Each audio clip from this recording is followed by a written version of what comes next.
এমন দেশটি কোথাও খুঁজে পাবে না কো তুমি, ও সে সকল দেশের রানী সে যে আমার জন্মভূমি।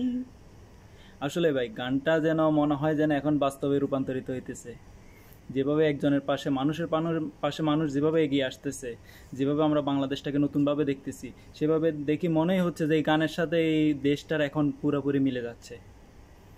এই মানবতা এগিয়ে যাক, যাতে সবাই সবার পাশে থাকুক।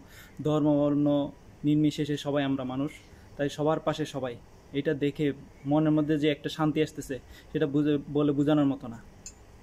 এমন দেশটাই আমরা এতদিন চাইছিলাম। আমরা মনে মনে যে দেশটার স্বপ্ন দেখতেছিলাম, মনে হয় সেটার একটা বাস্তব রূপ আমাদের সামনে চলে আসতেছে।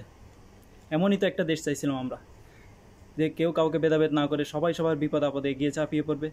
আগে দেখতাম যে ত্রাণ নেওয়ার জন্য মানুষ লম্বা লাইন সিরিয়াল ধরে ধরে মানুষ দেখতো।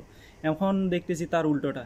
এখন ত্রাণ দেওয়ার জন্য একটা প্রতিযোগিতা লেগে গেছে, কার আগে কে দিবে, কার চাইতে কে বেশি দিবে, ওরকম একটা প্রতিযোগিতা। ছোট থেকে বয়স্ক, মানে কারো কোনো ভেদাভেদ নাই দেখা যাচ্ছে এখানে। মানে সবার একটা একটা অবদান আছে। সবাই তো আবার যে বাংলাদেশটাকে নতুনভাবে তৈরি করতে চাইতেছে, মানে নতুনভাবে সাজাইতে চাইতেছে, তার একটা নমুনা এখন দেখা যাইতেছে।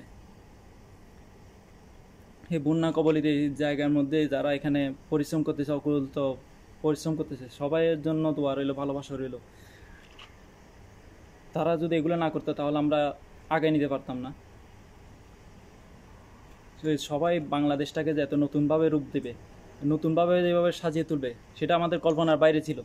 যেটা আমরা জীবনেও কল্পনা করতে পারিনি, যে আমাদের বাংলাদেশটাকে যে এইভাবেও সাজানো যায়।